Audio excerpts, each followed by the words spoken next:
Is a 3D printer a good gift to give somebody? It actually could be terrible. No, seriously, it could be terrible. If you get the wrong printer, it becomes a project. It's not a gift. Why would you do that to somebody? That is the worst idea I've ever heard in my life, Tom.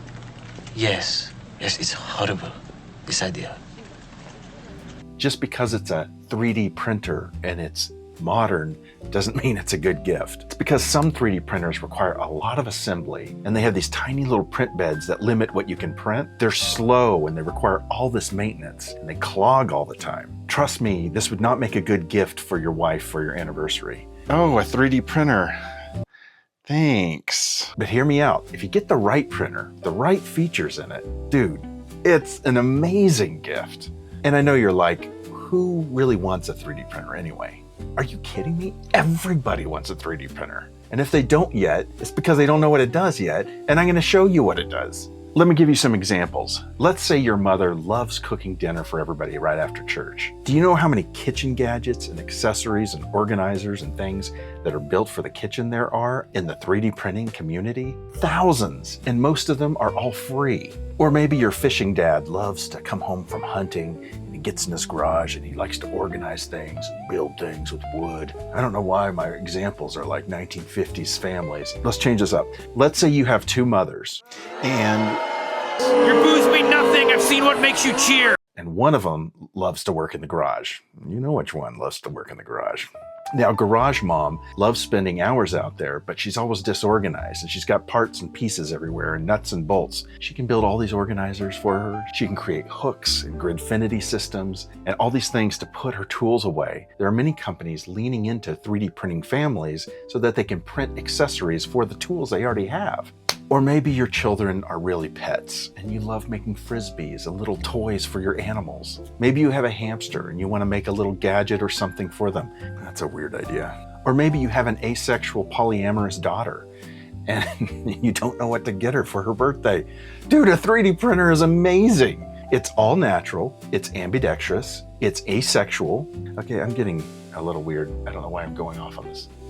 Let's go back to kids. Kids are great for 3D printers. They love 3D printers because they can make toys, projects for their school. There are so many designs and models that kids can make with 3D printers that don't really feel like learning, but they actually are learning because they're learning scaling and tolerance and thermodynamics, how much stress and strain parts can take before they break. They'll learn mechanics. There's all kinds of gears and stuff that you can print with them. It fulfills those STEM subjects that kids need to be in and learning right now.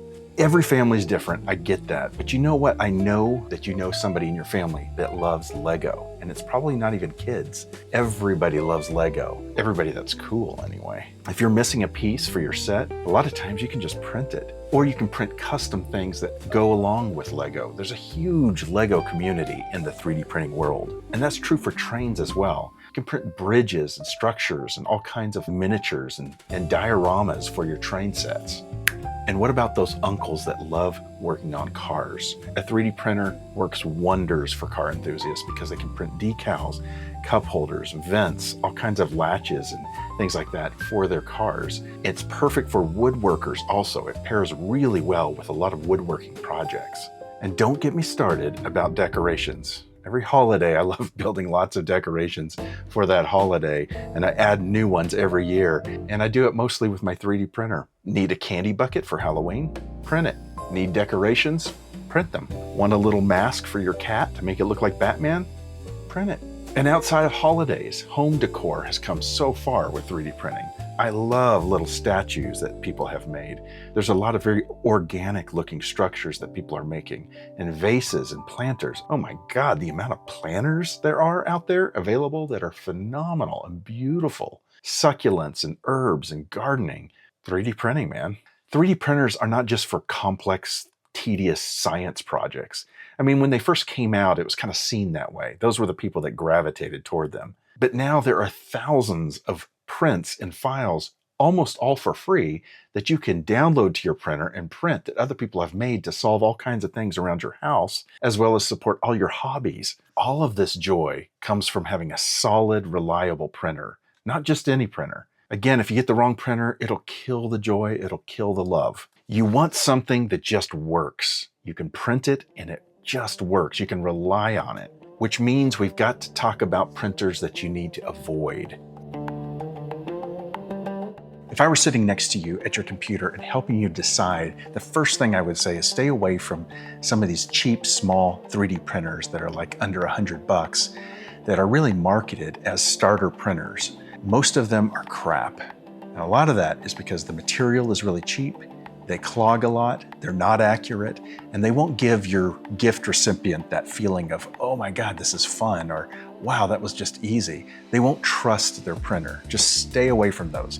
You want to look at big brands, name brands like Anycubic, Bamboo Lab, Prusa, FlashForge, Illigu, Snapmaker. You want the printer to be coming from a printer company that has learned from mistakes and gotten better and better. Next, don't choose one with a small build volume. Build volume is how much room there is in the oven, quote unquote, the build oven. So the build plate is usually square, but think of it as a volume. Think of it as like if you put a big cube on this plate, how much area, how much volume would be in that cube? Well, you want something that's around 250 millimeters cubed, at least that, because most prints on the internet, most designs and models out there are designed for just that. A lot of these cheap little printers that you can get super cheap have very small build plates, and you're gonna really limit your gift recipient on what they can build. We touched on this earlier, but make sure that the printer allows you to print remotely. You want to be able to print from Starbucks. You want to be able to start a print from your bedroom to your garage. If you have to save something to a little USB thumb drive and go out to the garage and plug it in and then re-upload it every time, like most of the old printers, your gift recipient will hate you for that. And this means it needs to have a camera. Most new printers do. It doesn't need to have a great camera, but it needs to have a little camera so that you can check in on your print, make sure things are going well. And that little camera is often connected to software, which will detect whether or not you have like a spaghetti failure, that's what they call it, like this one right here, or like something's left on the build plate. You want to have some kind of detection software built into it. Make sure that the printer has an auto leveling system. My first printer, I actually had to screw little screws on the bottom of the build plate and use a level to make sure things were leveled right. It was very frustrating. Don't do that. Just get one that auto levels. The good ones are very accurate now, so you don't have to worry about that. It should be quick and it should be easy to set up. I set up my entire new printer in 20 minutes and then I spent the next 30 minutes letting it just configure and calibrate. That's the kind of printer you want. Make sure the printer you choose has an easy swap nozzle capability. Your gift recipient will probably stick to 0.4 millimeter. That's usually the standard on most 3D printers, and they'll probably stick with that for the majority of all their prints.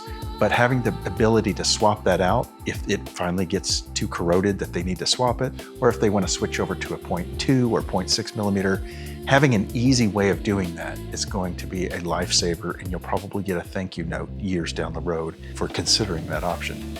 Get a multicolor printer, a printer that allows the tool head to change colors mid-print. It is very important to have this capability, if not just for printing in multicolor, but for this other practical reason. You want to use this feature so that you can put multiple colors of the same filament when you're printing, so that if one spool runs out, the other kicks in and the print just continues without sending you a notification that the print stopped because it ran out of filament. This is a lifesaver when you're printing something overnight, a long print. You want to be able to just let the printer go from spool to spool as it runs out of filament. I personally don't do a lot of multicolor printing. I think it does produce a lot of waste still because it purges the nozzle between every single color and it takes a lot of time. However, I'm going to be recommending a printer in the next section that has actually improved this quite a bit, which is pretty exciting. Look at honest reviews about printers. In fact, if you're looking at a specific printer and you're not sure whether you should buy it, jump over to Facebook and see if there are 3D printing groups that have been built up around that printer. That's a good sign if there are. I need to mention one more thing. You do need to consider the ecosystem of that printing company. So if you end up going with Bamboo Lab, there's a huge ecosystem for that. If you end up going with Prusa or Anycubic, there are big ecosystems for these printing brands. And that's really important because there's buzz about that. People are making models for those specific printers. You get the benefits of all the other people in that ecosystem working together, solving problems, new designs coming out, testing things, etc. It's just something to consider. By the way, to have all the features I've just mentioned in a 3D printer just a few years ago would have cost you $1,000 to $2,000 at least, which is why the printer I'm about to show you has blown me away. So I guess I should demonstrate that for you. If you haven't guessed by now, the printer that I'm going to recommend that you consider if you're going to gift somebody a printer is this guy right here. This is made by Anycubic. It's called the Kobra X, and it comes in less than $300. In fact, most of the time I see this printer on sale for about $280. Let me just repeat that. All those features in a printer that's the perfect printer as a gift for $280. There are Lego models more expensive than this printer, and this thing can print Lego models. Just try to get your head around that. Now, this video is not going to be a deep dive about all the features of this printer. I'm going to just touch on a couple reasons why I believe this is the best printer as a gift right now. But there are lots of great YouTubers, and I'm going to put some links below that have done a great comparison of all the features of this and its closest competitor, which is the Bambu Lab A1, which is a solid printer. This actually surprised me with a couple things I didn't even see coming. Before I do that, I want to tell you a quick story. About 2 months ago, I designed and released a radio. It's not really a radio, it's a music player. It's basically an MP3 player, but I made it out of parts and pieces that make it look and sound like an old vintage radio.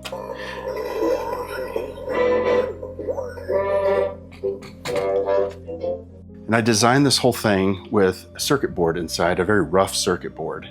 This was designed initially for my father, who had dementia at the time. So this has that muscle memory of just turning a knob and listening to music. So that's why I built that. Well, this really resonated with a lot of people, and it kind of exploded into a community. And that community has given me lots of suggestions, and so we've done all kinds of updates. In fact, one of our members, Mark, created and designed a PCB. This is a printed circuit board just for this radio. So over the last month, I've been deep into modifications and tweaks and making things better and tweaking things and making it work for other, smart devices like your Amazon Echoes and your HomePod Minis and things like that. And every time I needed to prototype a part, I would just send it over to my garage where I have 5 3D printers in here. And guess which one I chose? This guy. Not just because it was new, but because I could always just trust it. It works so solidly. It makes all the parts exactly how I want. And I'm very picky with the quality of parts that I want in my design. And that's probably the greatest thing I can say about this printer, is that it just freaking works. So let's get into why it works so well.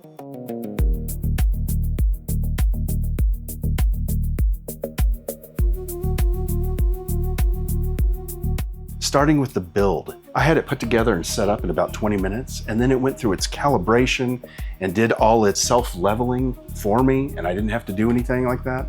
This is extremely sturdy and strong. For this price point, that's pretty surprising to me. Print bed is actually 260 millimeters cubed instead of 250, which is a little generous. This thing prints at about 300 millimeters per second. Right now, this is going a little slower just because I'm doing some detail, but it can get up to 600 millimeters per second, which is super fast. And that's pretty competitive with some of the best printers right now. It's got a really nice touch screen, which the menu system is extremely intuitive. It's got a little camera, which means it can do AI detection. It can tell if something was left on the build plate, like a screwdriver or the last part, and it can send you a notification to your phone, which means it's wireless, which means, in my case, my studio, I can print wirelessly to it. But if you're out and about, if you're at the store, you can check on your print using the camera. It also can detect a spaghetti failure. So if you have a big mess, it can send you a notification and say, hey, this isn't working. It can pick up where it left off if the power goes out. It's a multi-color system, but it's also a multi-material system. You can actually combine TPU and PLA together and make something that's sort of soft on one side and hard in the middle. This is a massage roller I made. The green is PLA and the black is TPU. And so you have a soft and hard filaments together. That's something I've never done before. When it purges the nozzle, it kicks off the little poops. In the menu, it actually has a poop bucket that you can print out and catch your poops. Now, I designed my own for this. I like a poop bucket that rides up and down with it. When it gets full, you can dump it out. But the fact that they included a little poop catcher in the file system, it was pretty cool. I've never seen that before. It has an Ethernet cable and a thumb drive if you want to transfer files that way. The maintenance on this is so simple. It's just wiping down and oiling a few parts, once a month or maybe every couple months. So I'm burying the lead. What's amazing and what's so unique about this printer, and something that Anycubic did that nobody else has done, is they were able to make a multicolor material system without having another computer. Now, most 3D printers have a separate machine that controls multicolors. So in the case of Bamboo Lab, this is called an AMS Lite, and you put the rolls of filament, and it's kind of like a separate computer. You have to buy that separately that connects up to your printer. Well, Anycubic did it differently. And they said, what if that system was all inside the toolhead? And we made the toolhead intelligent and small enough, all the filament feeds into it, and it has a little gimbal in there that can switch the filaments and purge it correctly.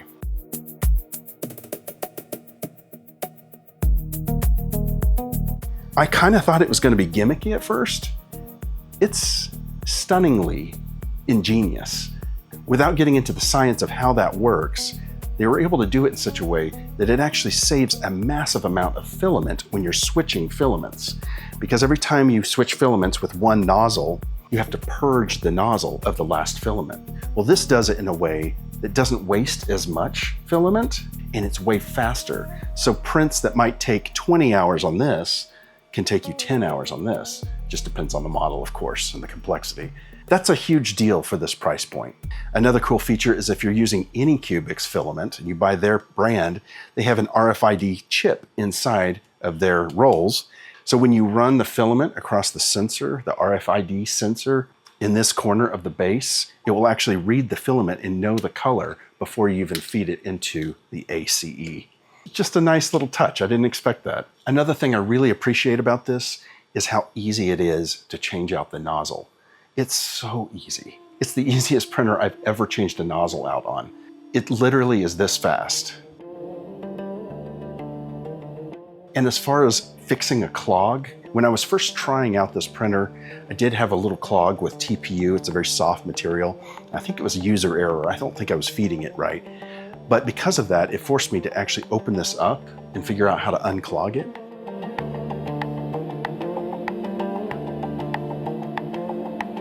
And it wasn't that hard. In fact, I made another video about it if you want to check it out. So altogether, this printer has everything I would want in a starter printer and more. It almost feels wrong that they're charging so little for this thing. The printing is incredible. The only downside I see to having this printer is the ecosystem isn't quite as big as some of the other brands like Prusa or Bamboo Lab. However, they are growing really fast right now. And lastly, the software that you use, the slicer software, they call it Anycubic Next, I think is kind of limiting. I don't care for that software as much. However, it does the job, and for a newbie, it's going to be plenty fine. I genuinely hope Anycubic just continues to develop their software because I think it still is lagging behind other companies. But their hardware, man. I don't know what else to say about it. It's a fantastic piece of hardware.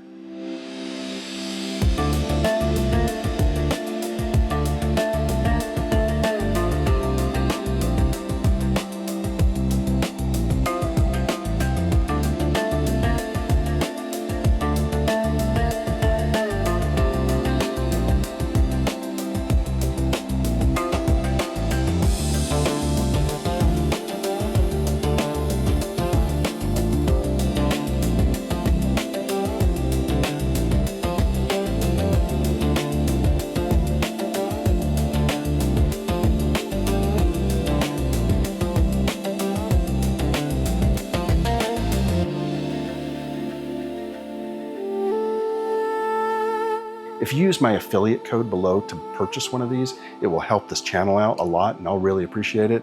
But if you don't end up getting this one, really pay attention to the features that I was talking about earlier, because I think that's going to steer you in the right direction. If you're able to gift one of these to somebody, let me know about it. I would love to hear about the joy that they find in this printer. If you'd like to watch a little more about the journey of us making this radio and what we're doing with it, check out this video here. And if you'd like to learn more about how we thermoformed the grill, check out this video over here. I think you'll like it.